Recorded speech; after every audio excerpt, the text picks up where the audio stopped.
Since the Biden administration declared its intention to return to the 2015 nuclear deal, Iran and the US have revisited the challenging task of finding common ground. The US has participated in the latest round of talks only indirectly, with signatories Britain, France, Germany, Russia and China driving the proceedings. But so far, little progress has been made. Iran wants all sanctions to be lifted immediately, and the US wants a mutual return to compliance in return for a lifting of nuclear-related sanctions. According to the US closest regional ally Israel, Iran's nuclear project is an existential threat that should be dealt with immediately. Former Israeli diplomat Alon Liel says Israel has little trust in Iranian promises. Any agreement that will be signed with Iran and remove the sanctions or part of the sanctions and get even promises, even far-reaching promises from Tehran, will be looked in Israel as an Iranian bluff. And the amount of trust in any Iranian promise here is zero. Israel wants world powers to take a hard line towards Iran and says the 2015 nuclear agreement did nothing to stop nuclear enrichment. But despite their current government's rejection of these talks, some former Israeli military and intelligence officials say the 2018 US withdrawal gave Iran an excuse to ramp up its uranium enrichment, which has continued ever since. For some, a bad deal is better than no deal at all. But for the Israeli government, there is always the military option. You know, going militarily speaking against Iran would mean an all-out war for Israel, something Israel has not done in decades, really. Last real war Israel had was in '73, I should remind you that. And that would mean a very different scenario. And personally, I don't see Israel do that without US backing, US support. And with that kind of escalation in mind, the two allies are reportedly considering joint military drills, with plans to workshop a nuclear doomsday scenario. Latest news, Israel. The Guardian headliner, Israel warns diplomacy proving fruitless in Iran nuclear talks, dated December 14, 2021. Tehran's approach to talks on its nuclear program in Vienna has become so uncompromising, according to Israel's lead diplomat on Iran, Joshua Zarka, that they have reached the last strength of diplomacy. Israeli officials said they were hopeful that the United States and European nations would agree to put an emergency motion on the board of the International Atomic Energy Agency, the IAEA, stating that Iran was in breach of its obligations under the non-proliferation treaty and the 2015 nuclear deal. Such a notion, planned for this month, would be the start of a wider process to force Iran to change its behavior on its nuclear question. Israel has long sought to push its allies away from negotiations with its archenemy, saying such talks could be fruitless, that Iran would still seek to covertly advance its weapon programs unless forced to abandon them. Zarka was speaking as the Director General of the IAEA, Rafael Grossi, said advances made by Iran since the 2015 nuclear deal's collapse meant that there would have to be changes to the original agreement. Zarka went on to say, the reality is that we are dealing with a very different Iran. 2022 is so different from 2015 that there will have to be adjustments that take into consideration these new realities so our inspectors can inspect whatever the countries agree at the political table. Grossi said of Iran, there's no other country other than those making nuclear weapons reaching those high levels of uranium enrichment. I've said many times that this doesn't mean that Iran has a nuclear weapon. It does mean that this level of enrichment is one that requires an intense verification effort. Grossi said the restrictions faced by his inspectors in Iran threatened to give the world only a very blurred image of Tehran's program. If the international community through us, through the IAEA, is not seeing clearly how many centrifuges or what is the capacity that they may have, what you have is a very blurred image. It will give you the illusion of the real image, but not the real image. This is why this is so important. Russia, in particular, has, according to Israeli officials, been pressing Iran to allow UN inspectors to operate more freely. And the first crunch point may come before the end of this month at the IAEA board if Grossi declares the inspectors have still not been given the access they need. Zarkar said he would not be drawn on the military options available for Israel, which he was not responsible for. But Israel has repeatedly said it would not allow Iran to acquire a nuclear weapon capability. Israel believes it is winning the argument with British and U.S. officials that the new Iranian regime has decided it does not need to go back to the Joint Comprehensive Plan of Action agreed in 2015, but will instead try to buy time to build its nuclear capabilities. The accumulation of steps taken by Iran means Israel believes that the country is weeks away from the point where it will have uranium enrichment up to 90%, a position described as the breakout moment in the 2015 nuclear deal. Israel has never admitted to its role in its previous strikes in Iran, including the assassination of the head of Iran's nuclear program, Mohsen Fakhrizadeh.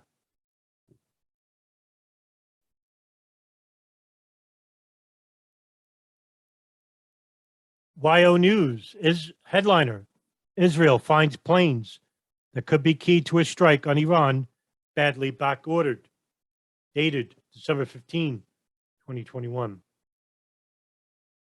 Israel asked the Biden administration last week to speed up the delivery of refueling tankers that could prove critical to striking Iran's nuclear facilities, but it was told that the aircraft were backordered and it was unlikely that its first one would be ready until late June of 2024, according to U.S. and Israeli officials. The Israeli Defense Minister, Benny Gantz, made the request last week when he met with Defense Secretary Lloyd Austin and other senior officials in Washington. Details were reported earlier by Yedoth Anbanab, an Israeli newspaper. While U.S. officials told Gantz that they will work to alleviate a production backlog, the timing of the delivery is a crucial one.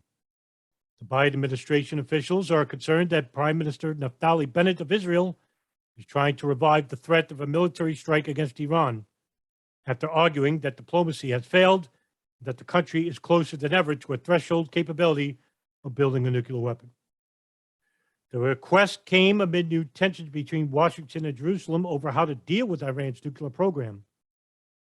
Bennett, Israeli officials say, created a substantial budget for exercises to rehearse scenario attack and argued that any effort to restore the nuclear agreement would lead to a flawed deal that would allow Iran to speed ahead toward making a bomb. In March, Israel ordered the new KC-46 tankers, which would be used to refuel its bombers in the air, allowing them to reach their targets in Iran and return. Boeing is expected to provide 8 of the aircraft for $2.4 billion, with the first delivery scheduled for late June of 2024. But the U.S. Air Force is also eager for the planes, which are critical to its efforts to focus forces on the Indo-Pacific and to create a larger military presence to counter China in the region. Israel's current fleet of tankers is more than 50 years old and based on the Boeing 707. While they still fly, the new fired of KC-46 tankers will give Israel far more range and ability because it can refuel fighter jets and bombers and also refuel while in flight. The ability to refuel is critical. Otherwise, Israeli planes would have to depend on the aging tankers or land in the United Arab Emirates or Saudi Arabia. Both countries are rivals of Iran, but neither wants to be implicated in assisting an attack. The debate over what kind of capability to give to Israel and how quickly is an old one in Washington. In 2008, President George Bush deflected requests from Prime Minister Ehud Olmert for specialized bunker-busting bombs in a B-2 bomber and to rent about 10 flying tankers, which Olmert said would be needed in any Israeli attack on Iran's nuclear weapon complex at Natanz. Part of the operation would have involved borrowing U.S. refueling capabilities. Vice President Dick Cheney at the time argued that the United States should give Israel exactly what it sought, but he lost the argument. Bush administration officials later said Bush and Cheney allude to the episode in their memoirs, but they do not mention. They told the Israelis that they were authorizing covert action intended to sabotage Iran's effort with a new generation of cyber weapons. Israel later developed other capabilities and trained for them. On several occasions during the Obama administration, Prime Minister Benjamin Netanyahu of Israel was on the brink of ordering a strike, according to Israeli officials, in a Times interview with Netanyahu in 2019. But the Prime Minister backed off at the last minute, in large part because of fear of an irreparable breach with Washington. But in 2017, when the Israeli Air Force determined that it needed to replace its refueling planes, Netanyahu's government did not immediately place an order, and Iran's nuclear program seemed under control. U.S. officials say that they do not believe an attack is imminent, that they think Bennett is so publicly preparing for military action, may be seeking far tougher terms in an ultimate deal between Iran and the West. That's the latest news, and here are my thoughts. It's no shock at this point that Israel doesn't want the United States to be involved with any type of negotiation or deal, written or vocal, with Iran at this point. What they want is a dissociation between the two countries, just so that Israel can precipitate and antagonize the United States or even Iran into conflict, either through persuading the United States to engage in Iran militarily using the coalition, or using a false flag attack to be blamed on the Iranians. Knowing that this could lead to World War III, the United States is hesitant, led by the generals in the Department of Defense who see that Iran could pose as a formidable adversary, geographically and militarily. This is not Iraq. This is not Afghanistan. This is not Libya. This is not Syria. This is Iran, who has support between Syria, Lebanon, and maybe even Russia. But the United States, ghoulish right-wing propagandists, and the dual Israeli citizens that reside both in the Democratic and Republican parties, the neoconservatives who linger in both parties whenever it's feasible, who don't care about human life and wish to push the United States to the brink of extinction. Earlier this week, former President Donald Trump even said that the state of Israel once had absolute power over the U.S. Congress, but no longer does because of former Presidents Barack Obama and the current President, Joe Biden. Now, I do think that Israel rather enjoys their commonality with the neocons. They both share a same ideological premise, which is nationalism. It's what Zionism is. And since the evangelicals are hard right-wing Republican supporters, they wouldn't support Obama and Biden.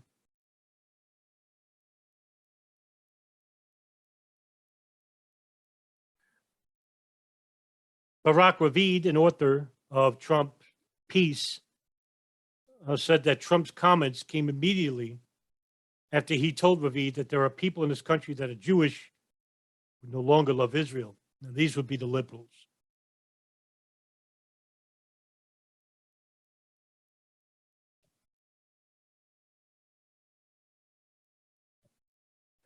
Trump also lamented that Obama and Biden get a lot of votes from Jewish people, and that the voting pattern tells you that the Jewish people in the United States either don't like Israel or don't care about Israel.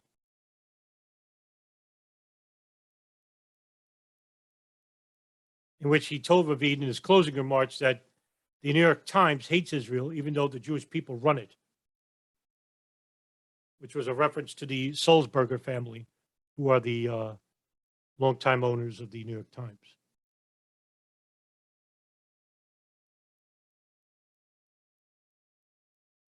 This would be hypocritical of Trump, because Trump did a lot for Israel, including moving the embassy from Tel Aviv to Jerusalem,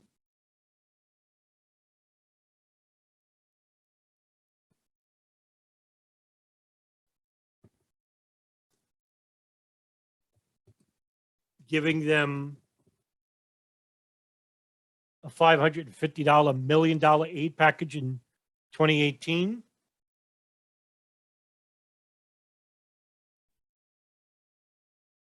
And missile defense aid.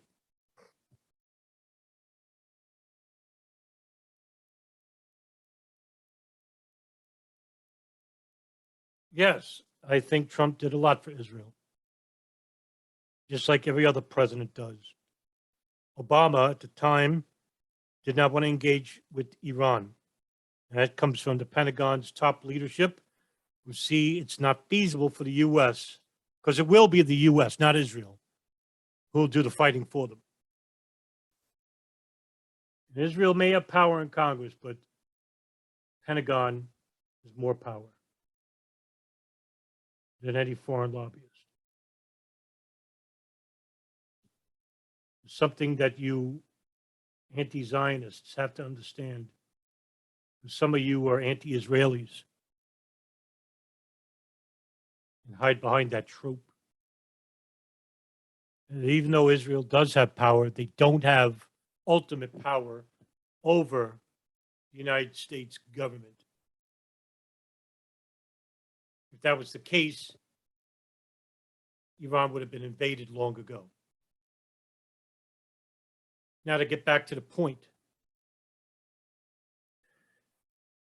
Israel in itself has now become a liability. Its government, anyway, not its people. But there is a contingent of its population that agree with the oppressive policies against the Palestinians and against Arabs in general, Muslims, Shia, and Sunni. They're only using the Gulf at this point because they are an enemy of my friend, or a friend of my enemy. But they're next. And if we do engage with Iran and beat them militarily, the United States would be devastated economically. And if we do end up surviving without Russian interference, the Gulf would be next. So the Arabs, you munafiqs, because you're not actual Muslims, they're in the House of Saud, the Qatari government, the Bahrain government, the United Arab Emirates government. You are anti-ethical to the Muslim population, to the Sunni population, the Wahhabists, the evil entity that resides in the House of Saud. You're next. You're not safe. You're being used. And if you understand that much, you'll understand how important it is to oppose the evil Zionists and evangelicals who are just salivating at the mere notion that we get to kill more Arab people. It's high time the American people stop concentrating on the trivial matters and start concentrating on the more important matters, which mean the existence of the human race.